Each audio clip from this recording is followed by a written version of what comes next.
I am Marissa Kelton, a 31 years old. I'm a pediatric nurse in Denver, Colorado, and 5 months ago I lost the woman who raised me, my grandmother. What happened with my sister after the will was read didn't just break my heart. It rewired everything I thought I knew about family, money, and forgiveness. And what I uncovered about her after hearing a lawyer, that shattered something deeper. The last time I saw my grandmother alive, her hands were curled like empty petals on the edge of her blanket. The hospice nurse had just adjusted her morphine drip, and I was wiping down the little windowsill where she used to keep her lavender-scented diffuser. The sun outside was soft that afternoon, like it didn't want to intrude. She hadn't spoken much in the last week, just a few whispers, mostly dreams, but her eyes were open. Barely. Glassy and unmoored, staring out toward the parking lot like she was waiting for someone who never came. Danielle never came. She called once about 4 days before, said she couldn't get a flight, said this hadn't flown. Tell Grandma I'll call tomorrow, she had said. There was no answer. I sat by that bed until the monitors were quiet. After the funeral, which Danielle did show up for, with sunglasses too big for her face, her dress too tight for her feet, I stayed behind at the cemetery long after everyone else left. It had rained that morning and the ground was still soft. We knelt beside the fresh soil, placed one of Grandma's old groceries in papers, and whispered, "I'll take care of everything." But I had no idea what everything would be. A week later, I got a knock on the door. An older woman, mid-60s maybe, wearing a bright red scarf and a nervous smile. Her name was Jill. She was from Grandma's church and she handed me a manila envelope. "Elaine told me to give you and Danielle these after her service," she said. "Hand-delivered, no mail." She laughed like it was a quirky request, but I saw the flicker in her eyes, like she understood something wasn't right. Inside was a letter. In Grandma's shaky, graceful script. I held it for a long time before opening it. Just having her handwriting in my hands again made my chest tight. "My darling girl," it began. "I know grief can change the shape of the room, make familiar things feel foreign, but I hope this letter steadies you." She wrote about the house, about the garden we used to tend together, about how proud she was of the woman I'd become. Then came the part I wasn't expecting. "You and Danielle are both my girls. I've left you everything, split evenly. It's not just money. It's every decision I made to make sure you two had something solid beneath your feet." She ended it with a line I still hear when I close my eyes. "Don't let this break you too. If anything, let it bring you back." I folded the letter, pressed it to my lips, and cried for almost an hour. 2 days later, I got a call from Mr. Chandler, Grandma's estate lawyer. He sounded surprised. "Marissa, I thought you'd be in already. Danielle was here last week, signed off on everything, but we need to talk." I remember the way his voice dipped when he said that, like he already knew something I didn't. When I arrived, he slid a stack of documents toward me. My name was on them, typed neatly. But one of the pages was a waiver of beneficiary rights form, signed, notarized, sealed, and it had my name. My signature. Except it wasn't mine. I stared at it so long my eyes blurred. My signature looked close, practiced, like someone had studied my loops and slants. I'd never seen the document before. "Are you sure this wasn't yours?" Mr. Chandler asked. I looked up at him, stunned. "I would never sign that." His brows knitted. "Danielle submitted it through our online portal 2 months ago, said you both had agreed she'd manage the assets. There's a notarization record, but it's from an e-service." My stomach dropped. 2 months ago, Danielle had been in town. She stayed for a few days, said she was handling things early, helping Grandma update legal stuff. We'd had lunch. She complimented my pen, asked weird questions about my laptop's fingerprint scanner. I didn't think anything of it at the time. It was all a setup. I barely made it home that night. I sat in my car, parked in the garage, the papers still in my hands. She stole from me. She forged my name. She took everything our grandmother worked for, our legacy, and decided I didn't deserve any of it. And the worst part, she smiled at me at the funeral, hugged me, whispered, "We'll be okay." I didn't sleep that night or the night after. I kept looking at that signature, tracing it, seeing all the little ways it almost looked like mine. The next morning, I contacted a financial investigator. Her name was Celeste. She wore black turtlenecks and spoke like she'd been through war. She took one look at the documents and said, "You've been had deeply." She was calm. I was not. Celeste walked me through what we'd need: login records, transaction reports, and a subpoena for the estate's disbursement files. But by the end of that week, one thing was already clear. Danielle had accessed the trust early, forged my identity, and transferred the entire amount, $300,000, to a new account the day after Grandma's will was executed. Both halves gone. No explanation. No apology. No conversation. I texted her, called, nothing. So I sat down and wrote something else instead. A declaration of war. Not loud, not violent. Just a single sentence in an email to Mr. Chandler. I want to file, I'm ready. Because there are betrayals that knock the wind out of you. And then there are betrayals that rip your name from the bones of your family tree. Danielle hadn't just stolen money. She had rewritten history. But I was going to write it back. With ink that doesn't smudge. And a truth that doesn't ask permission to be heard. And a truth that doesn't ask permission to be heard. The next morning I woke up before the sun, not because of an alarm, I didn't set those anymore, but because something in me had changed. I no longer woke up dreading the weight of grief. I woke up hungry, not for vengeance, not for violence. For clarity. I brewed coffee that I didn't drink, just held it. The warmth in my hands felt human in a way nothing else had for weeks. Then I opened my laptop. There were already new emails from Celeste, file logs, timeline spreadsheets, transaction patterns that made me feel like I was looking at someone else's life. But it wasn't someone else. It was mine. Hijacked. Stolen. Rewritten by someone who knew my history well enough to forge it, my sister. I thought about calling my best friend Julia, but I didn't know what I'd say. That my only sibling had committed financial fraud, that she'd violated the last wishes of the woman who raised us, that I wasn't even surprised. I didn't want comfort. I wanted a courtroom. Celeste came over that afternoon. We sat cross-legged on my floor with Chinese takeout and 3 laptops open. She was efficient, surgical, pulled Danielle's digital footprints like threads, IP addresses, fake emails, even a spoofed voice call to a notary verification hotline. Danielle had pretended to be me. Used a filter to change her voice. Even confirmed my social security number, which she'd had since we were kids. This wasn't a heat-of-the-moment thing, Celeste said quietly. She planned this, built it. I nodded, my throat burned. Of course she did. Danielle always thought long game. She once stole my passport when I was 17 because she didn't want me to go on a school trip without her. She didn't like people doing things she couldn't control. She used to call it balance. I called it manipulation. Celeste leaned back against the couch and opened a new folder labeled transfers. That's when I saw it. A $75,000 cashier's check made out to a name I didn't recognize. Alec Thomason. Boyfriend, Celeste asked. Maybe, I said. She always had a new one. There were multiple wire transfers, cash withdrawals at ATMs across state lines, a flurry of financial activity that painted a clear picture. Danielle had taken our grandmother's entire estate and used it to fund her new life. And that life didn't include me. She had erased me. I stared at the ledger, the Excel file that tracked every penny. My name wasn't anywhere. Not even in her lies. That stung the most. Like I wasn't even worth a fake acknowledgement. Mr. Chandler filed the lawsuit 3 days later. Fraud, forgery, civil claim for recovery. He also submitted an emergency petition to freeze all associated accounts while the court reviewed our evidence. We had the documents, the timelines, the IP data. But I needed more. I needed motive. Because courts don't just want what, they want why.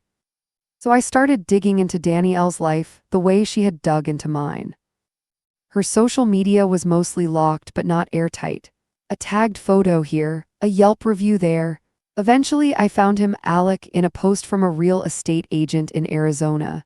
Congrats to Danny and Alec on their new investment. The date. 4 days after the money left Grandma's account. She bought a house. With stolen blood money.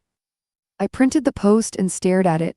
Danielle holding a champagne glass, wearing a wide-brimmed hat, smiling like she'd never buried anything but her past. That was when I made my decision. I wasn't waiting for court anymore. I was going to Arizona. Just for a weekend. Celeste helped me track the purchase. It wasn't in Danielle's real name, of course not. It was under Danny Kell, a name she'd used once before for a rental car in 2016. She always recycled aliases. She thought it made her clever. It made her lazy. I booked a flight to Flagstaff and rented the cheapest sedan I could find. The drive to Sedona was surreal: orange cliffs, dusty sunlight, wildflowers bursting from rock. It felt like the universe mocking me with beauty. But I wasn't there to sightsee. I was there to find what she didn't destroy. The storage facility sat behind a pawn shop and a barbecue pit. Cactus Creek Storage, rows of rusted orange doors and silence thick enough to hear your heartbeat. I traced the P.O. box number from the strange envelope she'd sent, the one with the key inside. The clerk looked at me sideways when I presented the documentation, but I had enough legal firepower to convince him. Unit 406. The key slid in without resistance. Inside was the painting, Grandma's painting, the one of the lavender field that always hung in the hallway. Behind it, boxes, dozens, labeled winter, receipts, photos. I opened them slowly. I didn't know what I expected. But I didn't expect the ledger. Not the digital one, a handwritten one. Split plan, it was titled. Danielle's notes, her handwriting. A whole breakdown of assets, projected sales, timelines, even emotional triggers to use. Cry during the will reading. Blame Marissa for emotional instability. Claim it was a misunderstanding if caught. My knees buckled. I sat on the cold concrete floor of that storage unit and realized this wasn't just fraud. It was war. She planned my emotional downfall like a strategy. And I was the only one who ever gave her the benefit of the doubt. I photographed everything, boxed it up, took only what I needed. Before I left, I turned back once, looked at all the junk she left behind. Our childhood photos, a Valentine's Day card from Grandma, a necklace I gave her when she got her driver's license. All discarded. Unloved. Unburied. I shut the door and walked away. Back in Denver, I sent everything to Mr. Chandler. He nearly fell out of his chair when he saw the journal. This changes things, he whispered. The court date was moved up. We now had premeditation. We had witness statements from the notary who admitted to verifying someone via video, someone who didn't quite look like me but had my information. We had the fake email addresses, the storage lease. But most of all, we had the truth. The kind of truth you can't Photoshop or cry your way out of. And Danielle. She went silent. No calls. No responses. Just a single email. One sentence. You should have just let it go. I stared at it. Deleted it. Then whispered back to the empty screen. You should have never touched my name. You should have never touched my name. That sentence stayed with me not just as a warning but as a vow. Because once someone violates your name, your signature, your very identity, the world tilts. And everything that was once familiar begins to feel like a stranger. Even your own reflection. I started seeing her in mine, Danielle, in the arch of my brow, in the way my mouth pinched when I was furious but holding it in. We had the same jawline. Grandma used to say it was our mother's jaw, a strong one. That chin is for women who stand their ground. For a while, I hated that we shared anything at all. And then I learned to use it. The weeks leading up to the court date were brutal. I worked during the day, trying to smile at children and hold space for families while my own was dissolving into legal ash. At night, I sat at my kitchen table with Celeste and Mr. Chandler, reviewing deposition prep. We knew Danielle would lie. But what we didn't expect was how boldly she'd try to rewrite the truth. Her legal team submitted a motion claiming the funds were a verbal gift from Grandma, that there had been a private understanding between the three of us, that I had willingly waived my share in exchange for emotional closure and spiritual peace. It was almost poetic if it hadn't been so calculated. I laughed when I read it. Not because it was funny. Because it was the first time I truly realized Danielle didn't just lie to win. She lied to erase me. And I wasn't going to let her. We compiled everything: timelines, text records, emails, the photo of her smiling with Alec beside their new investment home. We even tracked the renovations she paid for in cash, all while I was still writing checks for Grandma's hospice supplies. But what cracked something in me was the letter from Joy, the church friend who delivered Grandma's final note. She had come forward voluntarily. Said she felt guilty. Said Danielle had called her 2 weeks before the funeral and asked if she could deliver the envelopes early for convenience. Joy declined, thought it was odd. That statement, it gave us intent. And in court, intent is everything. The judge agreed to hear Danielle's deposition via remote video. She appeared from what looked like a hotel room. Her hair was lighter, shorter. The screen framed her like she was auditioning for sympathy. When asked if she had forged my name, she smiled and said, "No, I didn't forge it. I signed it for her. She knew. It was a family understanding." I felt my entire body tighten. Mr. Chandler leaned over and whispered, "Let her hang herself with her own rope." And she did. Over the next 30 minutes, Danielle contradicted herself twice, claimed I had never asked about the inheritance, then said I had emailed angrily about it. Claimed she didn't remember the storage unit, then paused when asked about the painting. "That was mine," she said. "Grandma said I could have it." "When did she say that?" the judge asked. "When I saw her, before she passed."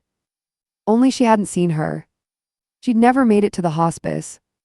The lie landed like a hammer in the room. Mr. Chandler pounced. He presented hospice visitor logs, nurse statements, phone records. Danielle looked off-screen, smiled again, said nothing. The judge didn't look amused. Neither did the court reporter, who raised an eyebrow and typed even faster. When court adjourned for the day, I stayed seated long after everyone left. The room was quiet, my hands trembled. Not from fear. From restraint. Because what I wanted to do, scream, cry, confront, none of that would help me win. I walked out into the hall and saw someone waiting for me. Alec, Danielle's boyfriend. I hadn't seen him in person before, only photos. He looked tired, like someone who'd been spinning plates in a windstorm and finally let them all fall. "I didn't know," he said, "not the full thing." I said nothing. "She used me, said it was her money, said you were the crazy one." I almost laughed, of course she did. Then he handed me something, a flash drive. "She recorded things," he said. "Voice memos, journals. I didn't want to get involved, but you deserve to know." I took it quietly. Before he left, he turned and said, "She's not well. I don't think she ever was." I nodded.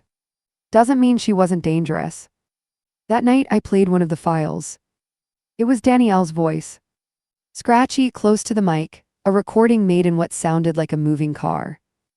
"She'll never fight back. Marissa never fights back. She wants peace too much, wants things to make sense. That's how you win, you keep twisting until they give up." She laughed. A short, sharp sound that felt like ice water in my ears. "But if she ever turns, I'll lose." I closed the laptop, sat in the dark, and whispered to myself, "You just did." Because the girl who wanted peace was gone. The woman sitting here now. She wasn't at war.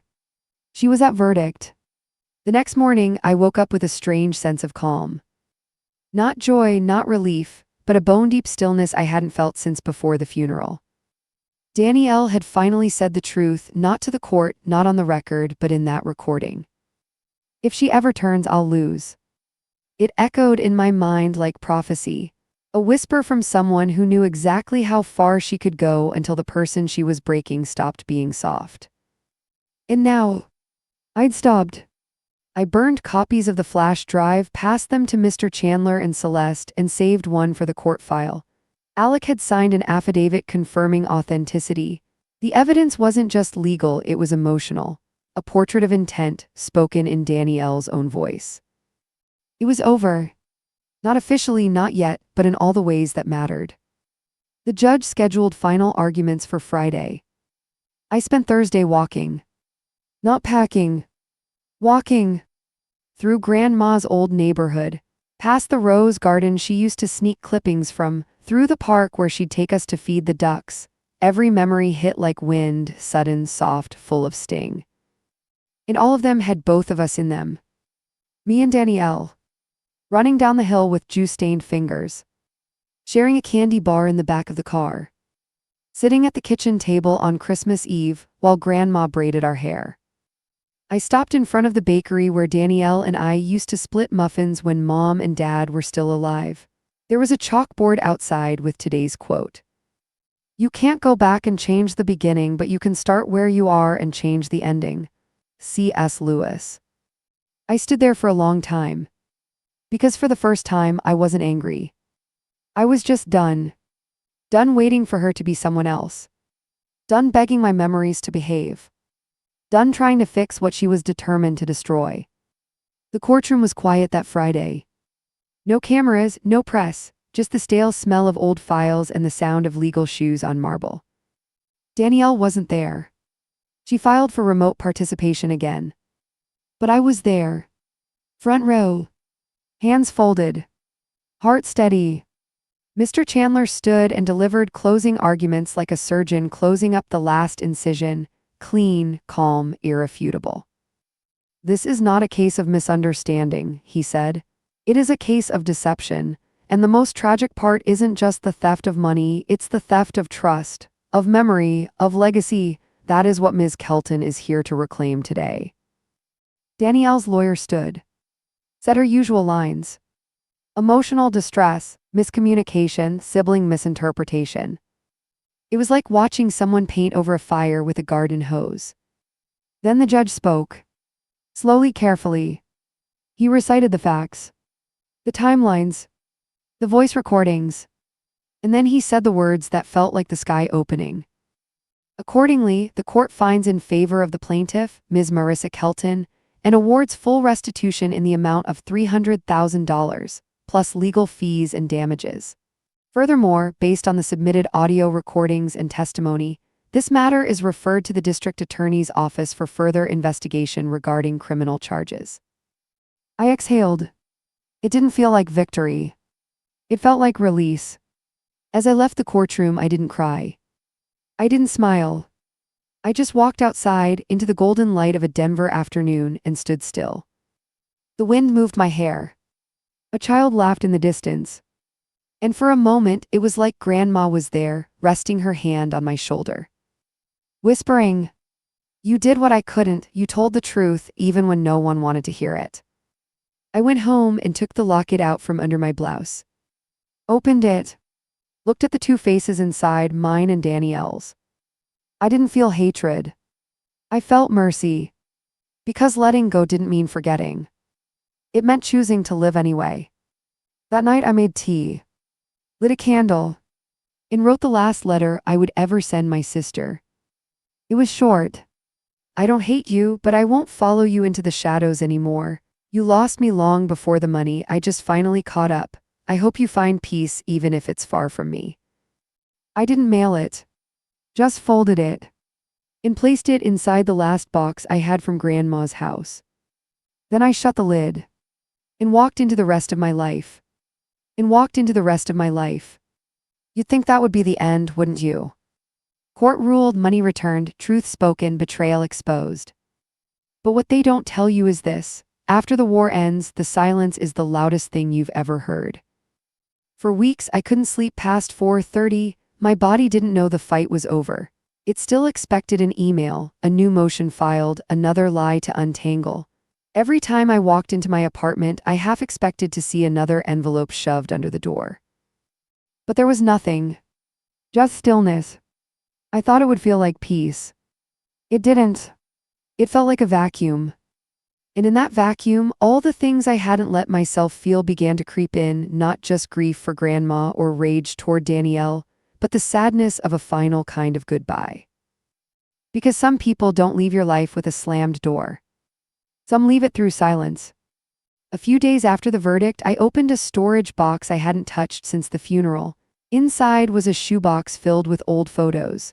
Danielle and I dressed as princesses on Halloween. A Polaroid of us in the back of our parents' car making goofy faces.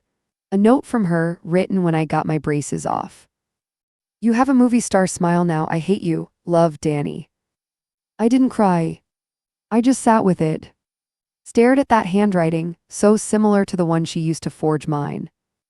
It made me wonder if there were two versions of her all along, the Danny who teased me and left drawings in my locker, and the Danny L who forged documents and laughed about it behind closed doors. But then I remembered something Grandma used to say. People don't become monsters overnight, they starve the good parts until only the hungry parts survive. Maybe that's what happened to her. Maybe it doesn't matter anymore. I made a choice that night. I gathered the photos of us, just the ones of the two of us together, and walked them outside to the fire pit behind my building. Lit a match, and one by one fed them to the flame. Not out of hate, not out of anger, but as a burial. Because the sister I loved didn't exist anymore. And if she ever did, she had long since burned herself away. Later that week, I got a call from Celeste. The criminal investigation was progressing. Danielle's accounts were being examined for additional fraud. Apparently, I wasn't the only one she'd deceived. Alec had come forward with more, his credit cards, his name on property deeds he didn't approve. He was pressing charges too. There was something vindicating in that. Not just because I wasn't alone in what I'd suffered, but because it meant her consequences were multiplying. She hadn't just lost me, she'd lost everyone. Even herself. But none of that brought back what was really gone. Grandma. And so I did something I had put off for too long. I returned to the house. Our house. Hers and mine. The one with the peeling blue paint and the lilac bushes that grew wild along the fence. I hadn't set foot inside since the estate had been closed. I expected it to smell like dust and old wood, but it smelled like her, lavender and lemon polish. Like she just stepped out to run an errand. I walked through each room.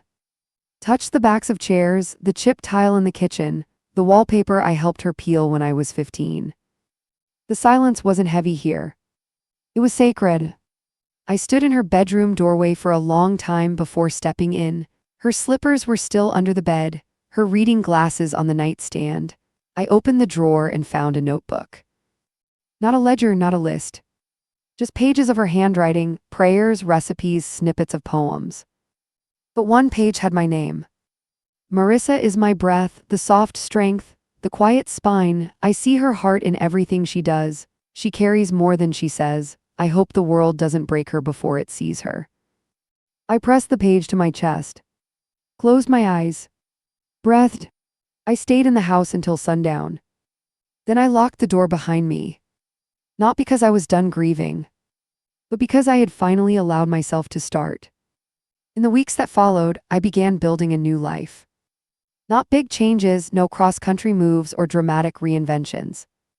Just small, deliberate choices that pointed me forward. I started journaling again. Planted a small garden on my apartment balcony, lavender for her, and roses because Danny L used to steal them from neighbors' yards. I even started seeing someone. His name was Thomas.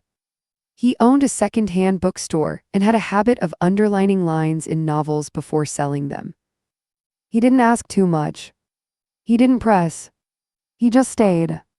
And one night while we walked around the lake, he asked me something. If she ever called, what would you say? I looked out across the water. The moon shimmered on the surface like a secret. I'd say I hope she found what she was chasing, I said, and I hope it was worth it. He nodded. Didn't say anything else. Just reached for my hand. And in that moment, simple, quiet, real, I realized the most powerful thing Danielle had ever given me wasn't pain or loss or even rage. It was the gift of starting over. Without her. Without the weight of fixing what she broke. Without needing her to understand. Because sometimes closure doesn't come from reconciliation. Sometimes it comes from finally saying, "You don't get to come with me. You don't get to come with me."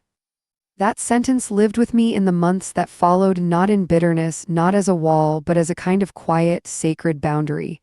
It wasn't meant to punish Danielle. It was meant to protect me. Because when someone tries to rewrite your entire story, your name, your place, your worth, the most radical thing you can do is refuse to let them narrate one more word.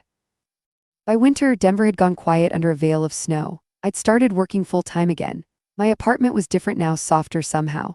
There were new things: a vintage lamp from Thomas's shop, a wooden bowl for lavender sachets I'd made from Grandma's old recipe, and tucked near the window a photo not of Danielle and me but just Grandma, alone, smiling in her rose garden, sunlight in her silver hair. That was who I missed. That was who I honored. And still, sometimes, Danielle haunted the quiet corners of my mind, especially late at night, especially when the world went still and the silence got too big. It wasn't the money I thought about, or the trial, or even the signatures. It was the laugh we used to share when we watched Matilda on VHS, the way she always fell asleep first during sleepovers, the time she helped me lie to Grandma about sneaking out just so I wouldn't get grounded alone. How do you bury someone who's still alive? How do you grieve a sister who chose to become a stranger? You do it in pieces. You do it by letting go of the fantasy you clung to, the version of her you hoped might still be hiding underneath all that cruelty. You stop waiting for the apology. You stop writing the version of events where she redeems herself. And instead, you write your own ending. One night in early February, I got an email from a name I didn't recognize: Jessica Coleman. The subject line read, "Re Danielle Kelton statement request." My stomach clenched before I even opened it. Inside was a message from a criminal investigator. Danielle had finally been charged. 3 counts: financial fraud, identity theft, and criminal impersonation. The case was going to trial. They were assembling testimonies. She asked if I wanted to submit a victim impact statement. I stared at the screen for a long time. Thomas was reading on the couch. He didn't say anything, but he watched me. "Are you okay?" I nodded, then paused. "I think I finally get to say goodbye." I spent the weekend writing the statement. It wasn't about revenge. It wasn't angry. It was just real. I wrote about the betrayal, about how Danielle's actions didn't just take money, they took memories. They stained grief. They weaponized love. I described the storage unit, the forged documents, the video where she said I'd never fight back. Then I ended with this: forgiveness isn't the point. Closure isn't either. What matters is accountability. What matters is drawing a line and saying, this far, no further. My sister crossed that line not just once but deliberately, and she kept going even when she saw how much it cost me. I do not wish her pain, but I will no longer carry hers. I hit send, then closed the laptop and opened the window.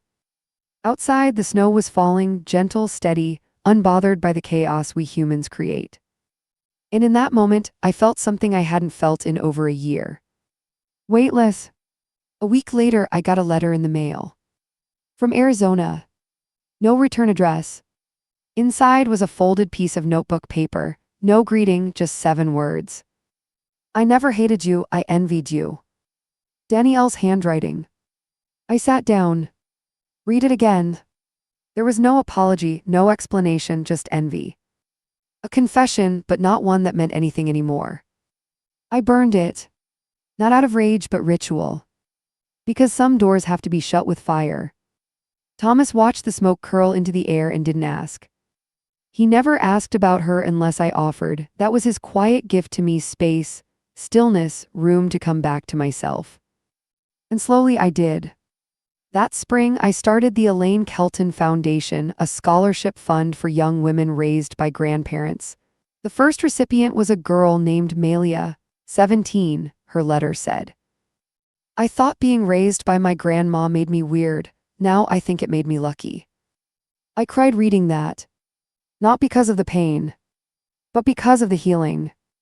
Danielle had stolen $300,000 and lost everything. I had rebuilt from ash and found something richer. A life that didn't orbit around her. A version of myself that didn't need permission to exist. In that was the real inheritance.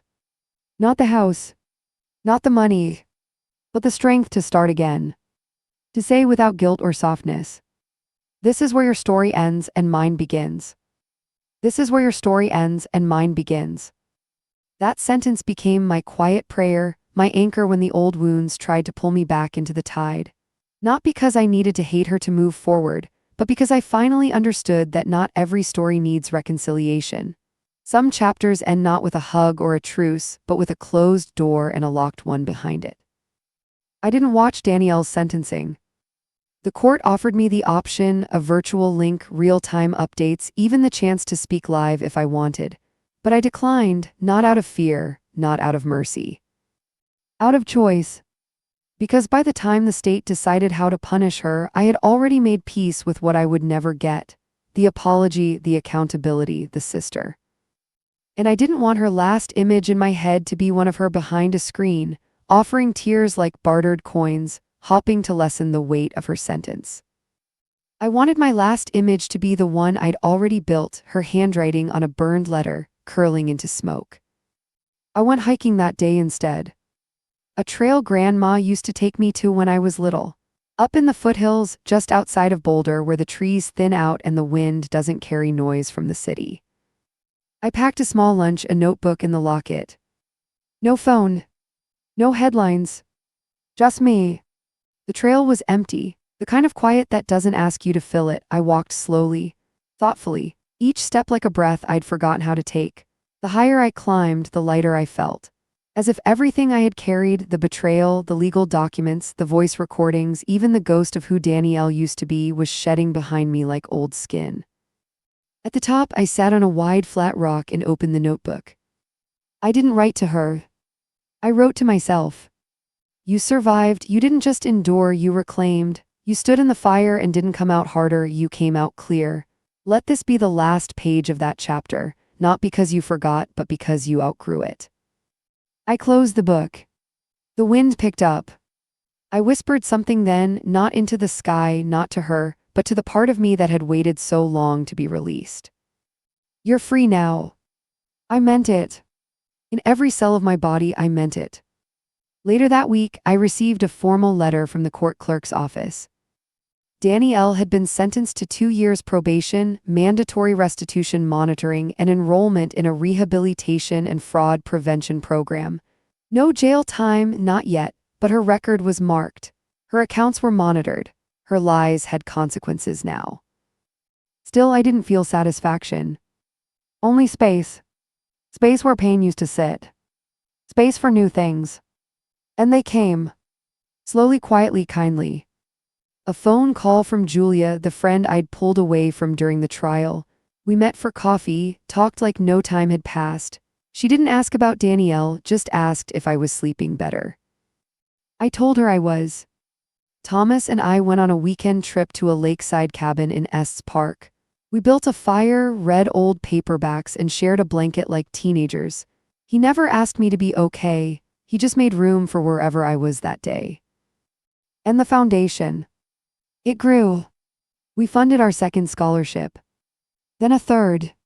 Then a mentorship program for teens raised outside traditional homes. Each name that came across my desk felt like another stitch in something sacred, a quilt made from scars sewn with purpose. And sometimes, late at night, I'd lie in bed and remember how it started. Not the trial. Not the fraud. But the woman who raised us. Grandma Elaine. The way she always smelled like warm sugar and fabric softener. The way she would hum under her breath when cooking. The way she once told me, some storms don't come to destroy you, they come to reveal who you are when the wind rises. Danielle was my storm. And now, I knew who I was. I was the girl who stayed. The girl who fought. The girl who didn't lose herself in the breaking. One afternoon, nearly a year after the trial, I received a letter in the mail. No return address. No handwriting I recognized. Inside was a single printed page. Typed, no salutation. I don't expect forgiveness. I wouldn't know what to do with it if you gave it to me, but I do remember the night we buried Mom and Dad. How you held my hand so tight it went numb. I haven't felt that kind of safe since. I don't know what broke in me. I only know I wanted what you had, even when I couldn't name it. I hope you have a good life. Really. D. No signature. Just that final dash and letter. I folded it neatly. Placed it in a drawer. And didn't cry. Not because it didn't move me, but because I didn't need it to. Her words weren't a bridge. They were a gravestone. Proof of something that once was. And a final reminder that it was over. Not with fire. Not with screams. But with silence and breath and a woman standing whole again. But with silence and breath and a woman standing whole again. I didn't read Danielle's letter more than once. I didn't carry it around. I didn't analyze it line by line like I used to do with her texts when we were fighting as teenagers. I didn't write a reply. And that was the first time in all the years of knowing her that I truly understood what it meant to let go. It wasn't anger. It wasn't bitterness. It was simply deciding not to continue the conversation. Not even in my head. I tucked the letter into the bottom drawer of my nightstand, not as a keepsake but as a memorial. A paper gravestone. That's what it was to me. The final word carved into something flat and final. She'd been reduced to a sentence without a voice, a memory with no roots left in my life. I thought I'd feel more sadness, but I didn't. I felt light. And lightness, after a year of being buried beneath betrayal, felt like flight. Life got beautifully, blessedly normal after that. Mornings were filled with coffee and sunlight. My shifts at the hospital were long, yes, but my heart wasn't clenched anymore when I clocked in. I could laugh with coworkers again, hold a baby without feeling like my own story was full of cracks. And Thomas became more than just a quiet place to land. He became a rhythm. He learned how I liked my tea. He memorized the way I paused before answering difficult questions, never interrupting that silence. He didn't ask about Danielle again. He didn't need to, because he could see it in my posture, in my ease, in the way I started humming again while folding laundry. Peace has a sound, and he heard it in me. In March, I was asked to speak at a local women's retreat about the scholarship program. I almost declined. I wasn't sure I was ready to share so much with strangers. But then I remembered something Grandma once told me. If your pain taught you something true, don't hoard it. Someone else is hungry for what you survived. So I went. The room was small, maybe 30 women, some young, some my age, some older, all listening, heads tilted slightly, that same look I once worn on my face when someone brave dared to say something real. I didn't talk about Danielle. Not by name. I just said this. Someone very close to me once decided I was disposable. They didn't say it out loud. They didn't scream it. They just erased me from a future we were supposed to share. But I fought back, not with rage, not with revenge, but with truth. And truth, when you hold it gently and bravely, will always find its way to the light. Afterward, 3 women came up to hug me. One slipped me a note. I haven't talked to my sister in 9 years. Thank you for helping me forgive myself. And in that moment, I realized this story didn't belong to Danielle anymore. It belonged to me. To the girls still trying to carry 2 people's weight. To the women who kept going even when the people they loved the most became their deepest wound. To all of us who decided our names mattered, even when someone else tried to forge them. Spring arrived early that year. The lavender on my balcony bloomed again. I clipped a few stems and placed them in a glass jar by my bed. Their scent filled the room the way Grandma used to fill a space, quietly, consistently, without asking for credit. I called the foundation's accountant that week and made a decision. I want to rename the fund, I said, something that isn't just about memory, something about movement. We changed it to the Forward Line, a play on Grandma's love of gardening, and the idea of drawing a line between what came before and what comes next. That same month, I received one final update from the district attorney's office. Danielle had completed her court-ordered program. She was no longer under investigation. Her sentence was closed. It came with an optional meeting form, a kind of restorative justice session offer. I could sit across from her, listen, speak, cry if I wanted. They called it controlled closure. I declined. Closure wasn't something I needed to schedule. I had already chosen it. In real closure, I realized, isn't a scene with dramatic dialogue. It's a quiet Tuesday morning where you forget the weight of her name for the first time in years. It's a room where you don't check for her shadow anymore. It's loving your life and realizing her absence isn't a hole, it's space. Space for new things. Space for you. Thomas and I moved in together in April. Nothing dramatic, no grand announcement. Just two people who'd learned how to be still with each other. On our first night in the new place, he opened a bottle of wine and toasted to beginnings and the brave women who make them. I laughed, then cried, because I wasn't surviving anymore. I was living. And Danielle. She was a name I once knew. A story I had learned from. A person I had finally truly released. A person I had finally truly released. It's strange how quiet freedom feels. Not triumphant, not explosive. Just still and clean. The way air smells after rain.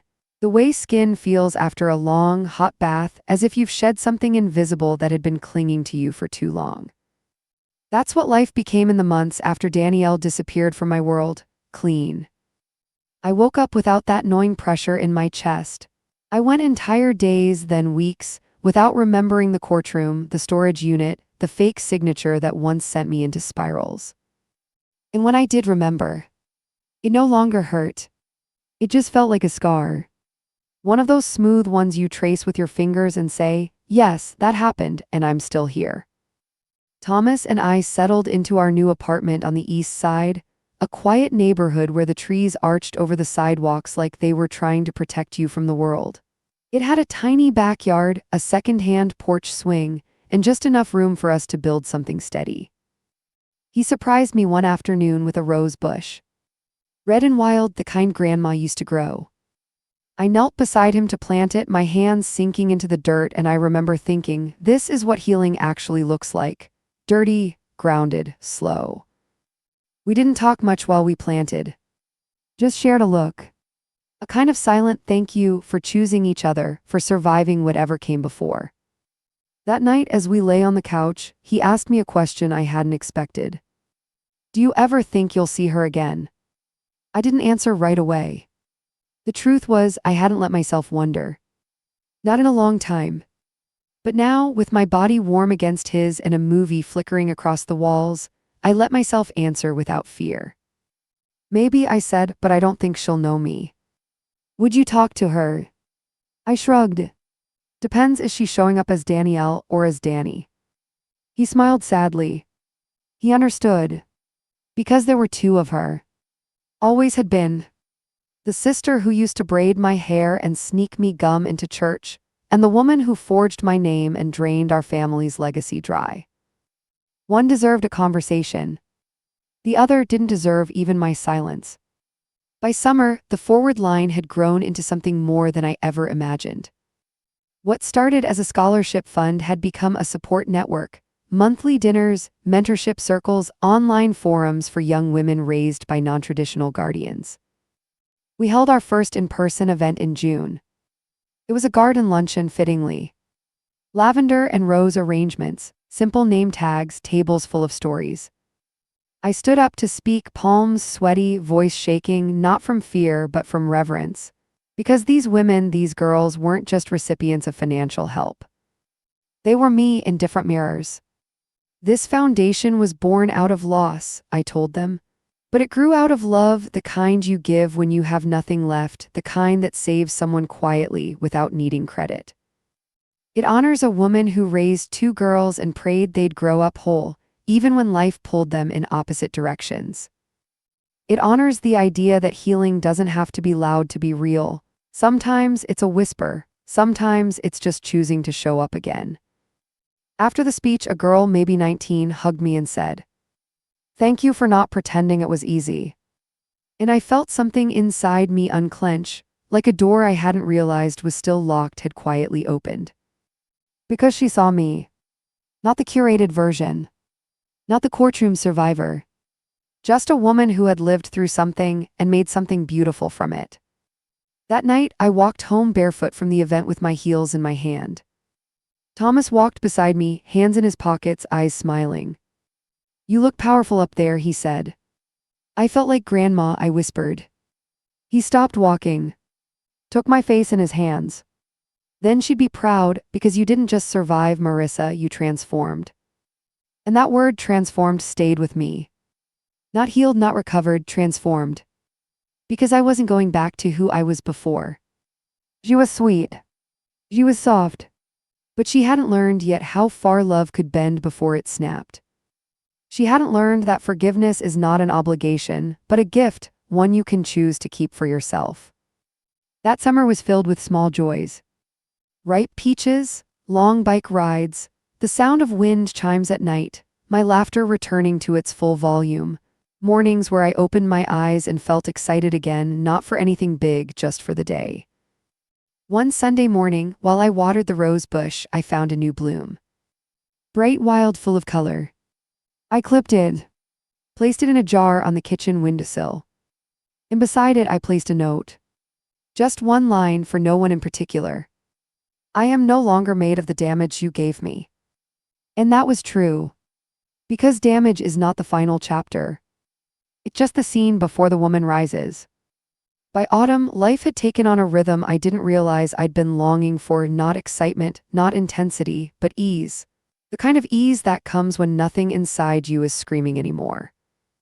I had my routine, early mornings, warm coffee, garden gloves, foundation work, laughter in the kitchen, and Thomas waiting at the end of every day like a soft porch light. The last of the trauma had faded into something else, not forgetfulness, but distance. Danielle wasn't a wound anymore. She was a woman I used to know, a woman I once loved deeply before I understood that not everyone who grows beside you wants you to bloom. And then one Tuesday morning in late October, she showed up. Not in a courtroom. Not in a letter. In person. I was outside watering the lavender one last time before the first frost. The air was sharp, but the sun was kind, one of those autumn mornings that feels like a secret gift. I heard the gravel shift by the fence. Turned. And there she was. Older. Thinner. Her hair a shade darker than I remembered. No makeup. No jewelry, a backpack slung over one shoulder like she'd just gotten off a bus, or maybe she had. I didn't speak. I didn't move. Neither did she. We just stood there, two women with too much history and no map for what this moment was supposed to be. She stepped forward once slowly, as if afraid the world might collapse beneath her. I'm not here to fix anything, she said. Her voice was quieter than I remembered, not soft, worn. I'm not here to explain or apologize, she swallowed. I wanted to see you, one last time, not as the girl I betrayed, just as you. The air between us held still. I didn't reply right away, my heart was calm and that surprised me. I wasn't shaking. I wasn't crying, I wasn't angry. I was just aware. Aware that the sister who stood before me wasn't the one I'd grown up with. She was what was left, what remained after fire and lies and years of silence. Why now? I asked. She looked down. Because I don't have anything left to lose, and I realized I'd rather face you than keep inventing ways to pretend I never loved you. That cut deeper than I expected. Because despite everything, I had loved her, fiercely, faithfully. Even when she broke every sacred thing between us. I leaned against the fence post. The wood creaked beneath me, solid, familiar. You hurt me, I said simply, more than I ever thought I could be hurt by someone I called family. She nodded. Didn't flinch. I know. You erased me from our grandmother's will, you forged my name. You took everything she left for us and made it yours without a single thought of what that would do to me. I know, she whispered again. And then you disappeared. This time she said nothing. Just stared at her hands. There was dirt under her nails, her jacket was torn at the cuff. Her body told me things her voice couldn't. She had been living hard, maybe not punished by law, but certainly by life. She looked up again. I don't expect forgiveness, she said. Good, I replied, because I gave it to myself. She blinked, caught off guard. I stepped away from the fence and walked toward her, slowly, my boots crunching on dry leaves. We stood 3 feet apart, not close enough to touch, but close enough to see. She smelled like cold wind and old regret. I looked her in the eyes. I'm not going to ask you why you did it, I've stopped needing reasons, but I need you to know you no longer define anything about who I am. She nodded. Then slowly she reached into her pocket, pulled out something wrapped in cloth, held it out. "I kept this," she said, "through everything. I thought maybe one day you'd want it back." I hesitated before unfolding the cloth. Inside was Grandma's brooch, the one I thought I'd buried with her. I held it in my palm. It was heavier than I remembered. Warmer. Real. "I didn't deserve her," Danielle whispered, "and I didn't deserve you." I looked at her for a long time, then finally said, "No, you didn't, but she gave us both the chance. You just chose something else." She nodded again, eyes wet but not weeping. Can I hug you?" I paused, then stepped back. "Just once." "No," I said softly, "but I'll walk you to the gate." She didn't argue. We walked in silence, past the flower beds, past the window that once held our Christmas stockings, past the life she no longer had a key to. At the gate, she turned to me. "I won't come back." "I know." She reached for the latch, then stopped. "I hope you find everything I never could." I didn't answer, just watched as she disappeared down the sidewalk. No dramatic ending. No final look. Just the sound of her footsteps fading into the street. I stood at the gate long after she was gone. Then I turned, walked inside, lit a candle by Grandma's picture, and placed the brooch beside it. That night I slept like I hadn't in years. No nightmares. No noise. Just the sound of breathing, mine, steady and free, in a room filled with soft light and open space. I had given up waiting. And in doing so, I had found something better than closure. I had found myself.